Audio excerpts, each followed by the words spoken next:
Você acredita que o personagem mais perigoso de Marcos 5 é o endemoniado? Não, não é. Você também acha que o momento mais assustador da história é quando os milhares de porcos se jogam no abismo?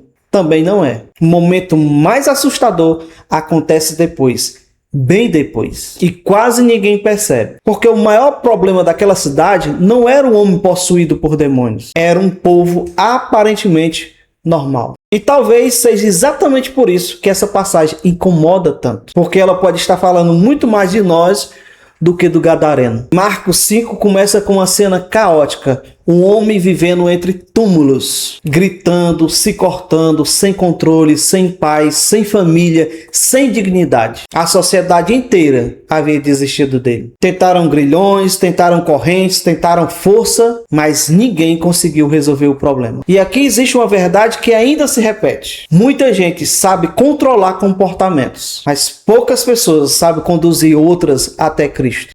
A cidade inteira sabia como prender aquele homem, mas ninguém sabia como restaurá-lo. Então Jesus chega e tudo muda. Os demônios reconhecem quem ele é. Eles tremem, eles suplicam, eles pedem permissão. Perceba isso. Os demônios não negociam com Jesus, os demônios não enfrentam Jesus, os demônios imploram diante de Jesus. Jesus não está ameaçado, Jesus nunca divide a sua autoridade com ninguém. Então acontece a cena que todo mundo lembra: os porcos, a manada, o precipício, o caos, milhares de animais correndo para a morte. Mas aqui existe uma pergunta: por que Marcos faz questão de registrar essa cena? Porque os porcos revelam algo. Eles tornam visível aquilo que estava invisível. O destino dos porcos revela o destino que os demônios desejavam para aquele homem: destruição, ruína, morte. O diabo nunca constrói, nunca restaura, nunca cura, nunca devolve. Ele apenas destrói de maneiras diferentes. Mas preste atenção que não é aqui que a história chega no seu ponto mais sombrio. Pior ainda está chegando. Porque quando o povo vê o homem restaurado,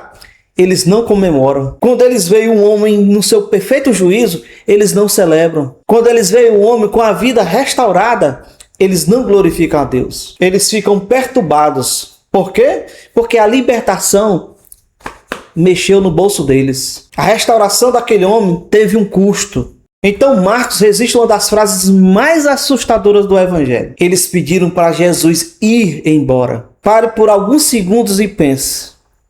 Não foram os demônios, foram os moradores.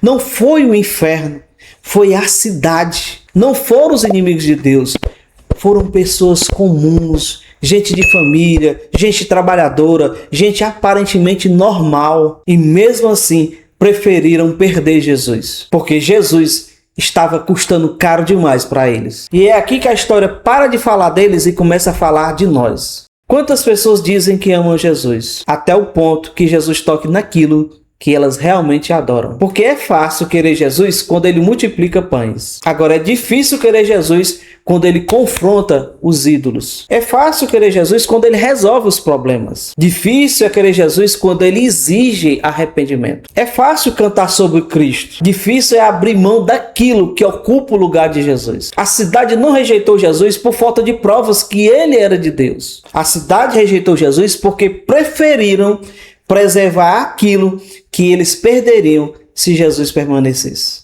E essa é uma das maiores tragédias espirituais. Ver Cristo claramente e ainda assim mandá-lo embora. Talvez você nunca tenha dito essas palavras com a boca, mas muita gente diz isso com a vida, quando escolhe o pecado, quando escolhe proteger o orgulho, quando se apega à aparência religiosa, quando prefere manter os próprios interesses, quando quer um Jesus que não confronte, um Jesus que não exija mudanças, um Jesus que não toque nas áreas proibidas do coração. O gadareno correu para Jesus. A cidade correu para expulsar Jesus. O homem que parecia perdido foi salvo. As pessoas que pareciam normais continuaram cegas. Talvez essa seja a advertência mais séria de Marcos capítulo 5. Nem sempre os mais distantes de Deus são os que parecem mais quebrados. Às vezes são os que estão tão confortáveis que não percebem que estão pedindo para Jesus permanecer longe. Existe uma pergunta nesse texto que fica ecoando. Uma pergunta que ninguém consegue responder por você. Se Jesus decidisse mexer hoje naquilo que você mais protege, você o receberia ou pediria que ele fosse embora?